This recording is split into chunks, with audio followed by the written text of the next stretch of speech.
मतलब आपको तो यहाँ पे जो इश्यूज आपने टारगेट करे उन पे तो मतलब बिल्कुल आपको लाइफ थ्रेट्स मिलती हैं, और हमें पता है ये बात। यानी कि अरशद शरीफ को देख लें, हामिद मीर साहब को देख लें, वो जो क्या कहते हैं सहाफी का मर्डर हो गया था, और पता नहीं कितने बेशुमार सहाफी हैं जिनके मर्डर हुए। तो अक्रॉस पाकिस्तान ये सूरत हाल नजर आती है। आप कह रहे हैं सिर्फ सिंध के अंदर जो है वो ज्यादा मसला है इस चीज का। देखिए मैंने आपको पहले ही कह दिया ना, रेड लाइन, जो रेड लाइन क्रॉस करेगा और साथ मुझे भी पता है मेरी रेड लाइन क्या है, मैं क्रॉस तो कर सकता हूँ, मगर उसके नताइज मुझे फिर पता है कि क्या होने चाहिए, क्या होंगे। बिल्कुल। और जब मुझे पता है ना नताइज क्या होंगे, तो अब ये मेरे ऊपर है कि मैं रेड लाइन क्रॉस करता हूँ। और बहुत सारी जगहों पे हम बहुत सारी गलतियाँ करते हैं, हम सहाफ़ी, हम बहुत सी जगहों पे दानिस्ता तौर पे या ना दानिस्ता तौर पे हम किसी के एजेंडे को टोकर देते हैं। कई कई जगह हमें पता भी नहीं चल रहा होता और उसमें हम इस्तेमाल हो जाते हैं, मगर बहुत सारी आंखें ये नहीं देख रही होती कि हम इस्तेमाल हो गए। सही। वो शायद ये समझती है कि हम उनके मुखालिफ हैं और उसमें हमारे कोई दूसरे एजेंडे शामिल हैं। फॉर एग्जाम्पल बहुत सारे मामलात होते हैं। कोई एक मामले के ऊपर थोड़ा रोशनी डाल देना जरा, ताकि हमारी ऑडियंस को भी समझ में आए कि असल में आपका पॉइंट क्या है। मैं आपको बताऊं ना कि सिंपल सा एक मामला ले लेंगे जी, सक्कर में मर्डर हुआ एक सहाफी का। अब बातें क्या निकल रही हैं जी, एक पॉलिटिकल एलीट है, उनके साथ उनके मामला चल रहे थे, उनकी करप्शन की कुछ चीज़ें जो हैं वो उसके ऊपर काम हो रहा था। अब इन्वेस्टिगेशन होगी तो चीज़ें जो हैं वो सामने आएंगी कि क्या है, क्या मामला हैं। माजी में आप झुके, क्योंकि मुझे बहुत मोहतात रहना पड़ता है, क्योंकि अब ऐसा महसूस होता है कि जान की कोई कीमत नहीं है। हाँ, ये तो बिल्कुल आम सी बात है। और हमने अपने बहुत करीबी लोगों को इस तरह नुकसान उठाते देखा है।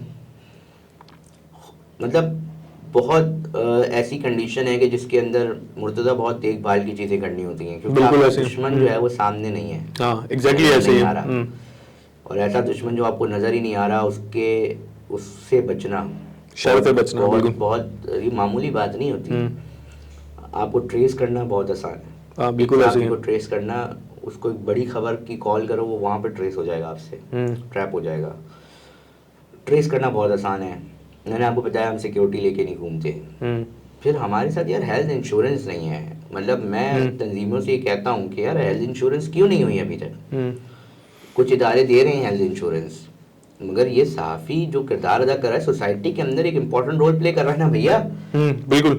मैं कहता हूँ जैसा भी सहाफ़ी हो, वो आज के हालात के अंदर तो मतलब सहाफ़ी ने, असल में मुझे तो ऐसा लगता है कि आज के मौजूदा हालात में सहाफ़त ने, जो अच्छे सहाफ़ी हैं उन्होंने वाकई में नहीं कि जो है ना वो जो किरदार है वो अदा करा है आज के दौर में। अच्छा, अब मैं सिर्फ मसाइल के ऊपर बात नहीं करता, मैं कोशिश करता हूँ उसका सोल्यूशन के ऊपर भी बात की जाए। अब सोल्यूशन क्या है? अली रज़ा और मुर्तज़ा बैठे, हमने सोचा जी हम क्या ऐसा एक मीडिया हाउस बना सकते या 24 करोड़ की आवाम है मिसाल के तौर पर बोलो ना, ये एक मीडिया हाउस ऐसा नहीं बना सकती जो अवामी बजट से चले। बिल्कुल ऐसे ही है। सर मैं आपको एक बात बता दूं, मैं इसका क्यों कायल हूं। जब मैं यूनिवर्सिटी में पढ़ता था, बहुत सारे यूनिवर्सिटी में बैठे मेरे दोस्त इस बात से वाकिफ हैं कि एक यूनिवर्सिटी में ना जमीयत निकालती थी एक पर्चा जिसका नाम होता था अखबार जामिया। बिल्कुल याद है मुझे अच्छी तरह। अखबार जामिया आज भी शायद निकलता है कराची यूनिवर्सिटी में। हमने सोचा यार हम भी निकालें, यूनिवर्सिटी में भी एक और कोशिश की।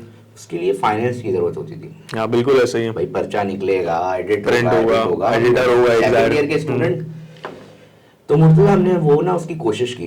मुझे आज भी याद है हमारे चेयरमैन मैस कम्युनिकेशन में ताहिर मसूद साहब थे। तो हमने पहला पेपर जो मुझे याद है मैंने निकाला था वो A4 साइज पेपर था।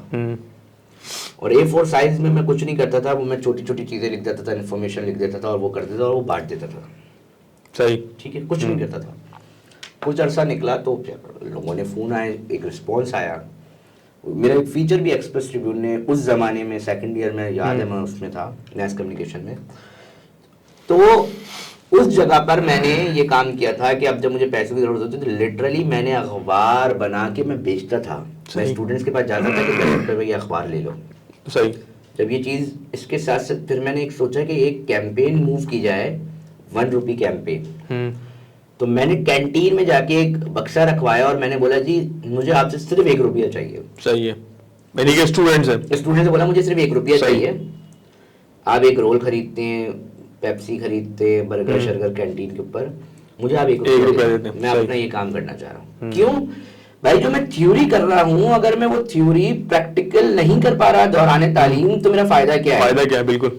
और उस वजह से मैथ कम्युनिकेशन के बहुत सारे स्टूडेंट शायद सुन रहे हो, तो मैं उनको बताऊं कि वो आज भी झलकियां के नाम से वो है, आप सर्च करेंगे आपको चीजें नजर आ जाएंगी। उसका रिस्पांस मिला आपको? यार बड़ा शानदार मिला ना यार। अच्छा। आप इससे अंदाजा करें कि मैं उस मुकाम पे प्रेस क्लब के साफियों के पास जाता था और उसके अंदर वो छापता था उनके इंटरव्यू। अच्छा, सही।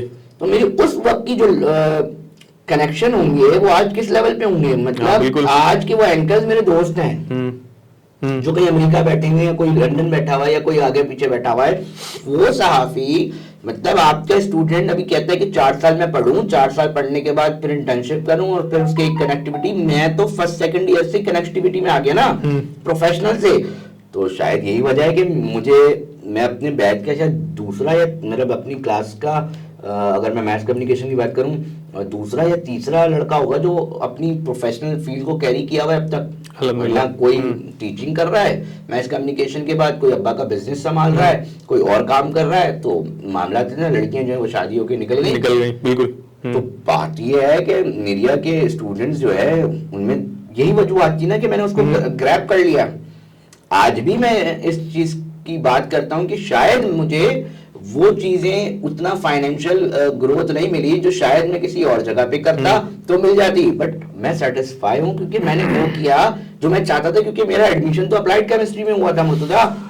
अली भाई, इसको फिर कैरी किस तरह करेंगे? लोग तो कैरी करते ही ना, आप एक बंदे हैं जिसने यानी कि ये इनिशिएटिव लिया और कंटिन्यू करा, और आप जो है ना वो फील्ड के अंदर काम भी कर रहे हैं, पैशनेट भी हैं, और आपने ये बात एडमिट भी करी कि आपके साथ के बहुत सारे लोग जो हैं वो फील्ड के अंदर है ही नहीं। ठीक है, मसला ये है कि लोग इसकी इंपॉर्टेंस को कैसे समझेंगे, और यानी कि खास तौर से वो लोग जो ये पढ़ रहे हैं, या वो लोग जो पढ़ चुके हैं, या वो लोग जो अभी फील्ड के अंदर हैं, वो किस तरीके से इस चीज को लेके मतलब उनको चलना चाहिए। मेरे कहने का मतलब सहाफी की जिम्मेदारियां क्या है, मतलब अगर आप सहाफत पढ़ रहे हैं तो जिम्मेदारियां क्या है, इसको सवाल ये कर लो ना कि मुस्तकबिल क्या है। मुस्तकबिल क्या है, एग्जैक्टली मुस्तकबिल क्या है। मैं बहुत क्लियर हूं इस बात में, मैं किसी बच्चे को कोई लारा लप्पा नहीं दूंगा।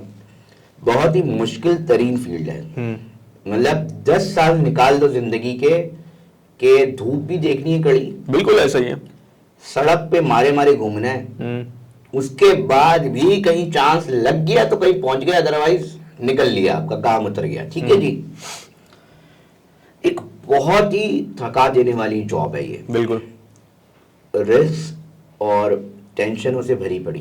मतलब आप तस्वीर करें 36 चैनल है और एक टिकर जियो पे चलता है तो ऑफिस में फोन बजता है, ये खबर कहाँ है, अब उस खबर को आपको चंद सेकंडों में देनी है, अगर आपके पास नहीं है बिल्कुल। आप पहला फोन करते हैं जी एसएसपी साहब को, नहीं उठाते, दूसरा फोन करते हैं आप एसपी साहब को, मैं क्राइम रिपोर्ट की बात कर रहा हूँ, फिर आप डीएसपी साहब को, फिर आप एसएचओ साहब को, फिर इन चारों को पांचों को फोन करने के बाद एक फोन उठाता है, हाँ भाई ये मसला है, हाँ भाई बताते हैं ब्लास्ट हुए, कितने बंदे, क्या चीजें क्या है जी, वो मैं बता रहा हूँ, एक सेकंड में इतनी बात है, अच्छा मैं इस मौके पे खड़ा हूँ भाई, मैं बात करता हूँ, टक बंद।